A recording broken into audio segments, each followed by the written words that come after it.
Hello, mga magulang! Welcome sa ating talakayan para sa araw na ito. Aminin natin, sa tuwing nalalapit na naman ang pasukan, halo-halong emosyon na ang nararamdaman natin, di ba? Nariyan yung excited tayo, pero syempre hindi mawawala yung kaba at pag-aalala.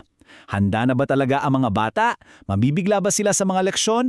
Paano kung unang araw pa lang mas stress na agad sila? Well, kung ganyan na nararamdaman ninyo, gusto kong sabihin sa inyo na sobrang valid niyan. Kaya naman, sa pagpapaliwanag natin ito, ihihimay natin ang pinakabagong gabay mula sa Department of Education para talagang mabigyan kayo ng peace of mind. Aalamin natin ang eksaktong plano nila para sa pagbabalik eskwela ng mga bata. So, eto ang isang napakagandang tanong na madalas nakakaligtaan nating isipin.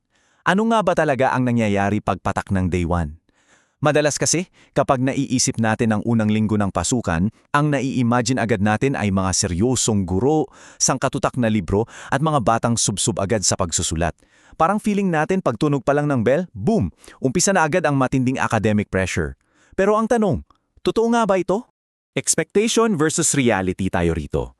Madalas, ang katakutan natin ay yung nasa kaliwa, yung inaasahan na agad-agad na may mabigat na leksyon, tuloy-tuloy na lecture at tambak na aralin. Pero alam nyo ba, ang realidad ngayon ay mas maganda at mas nakakapanatag kesa sa inaasahan natin. Dito papasok ang tinatawag ng DepEd na opening block. Isa itong napakagandang pagbabago sa sistema na nagbibigay diin sa kahalagahan ng paghahanda. Oo, tama ang narinig ninyo. Hindi agad-agad isinasabak ang mga bata sa matinding academics. Kaya simulan natin sa unang bahagi. Ano nga ba talaga ang dapat nating asahan sa pasukan? Alamin natin kung ano nga ba talaga ang layunin ng unang linggong ito. Ang pinakamahalagang keyword natin dito ay transition.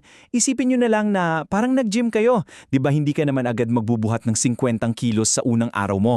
Magwa-warm up at magi-stretching ka muna. Ganun-ganun din ang isip at katawan ng ating mga anak. Galing sila sa mahabang bakasyon, puyatan, laro, chill lang. Ang opening block ang magsisilbing stretching period nila. Layunin nito dahan-dahang i-adjust ang mga bata pabalik sa school routine nang hindi sila nabigla o na-overwhelm sa biglaang buhos ng mga lesson. Punta tayo sa ikalawang bahagi, ang mental at emosyonal na paghahanda. Ngayong alam na nating transition period ito, ang pinaka-interesante dito ay kung paano binibigyan ng sapat na oras ang pakikipagkapwa. Alam ng DepEd na halo-halong emosyon ang nararamdaman ng bata sa unang linggo. Kaya naman, puno ito ng psychosocial support activities. Ibig sabihin, may mga icebreakers at team building para unti-unting mawala yung hiya at makilala nila ang mga kaklase at guro nila. Higit sa lahat, binibigyan sila ng safe space para pag-usapan ang nararamdaman nila. Excited man yan, nag-aalala o kinakabahan. Kapag naramdaman kasi ng bata na naiintindihan siya, mas madali siyang matututo sa mga susunod na araw. At itong emosyonal na suportang ito, konektado yan sa pagbuo ng pang-araw-araw na gawin nila. Literal na kinokondisyon natin ang katawan ng bata. Mula sa hirap na hirap gumising sa umaga, yung tipong kinakaladgat pa natin sila palabas ng kama ng alas 4 ng madaling araw habang pikit pa ang mga mata, di ba? Hanggang sa pagiging on time at simpleng pakinig at pagsunod sa panuto ng guro. Ang unti-unting pagtatatag ng basic routine na ito ang nag-ukondisyon sa kanila. Kapag nasanay na sila sa ritmo sa unang linggo pa lang, asahan ninyo na magiging maayos ang daloy ng buong taon nila. Dito na tayo sa ikatlong bahagi, mga patakaran at pagtatasa.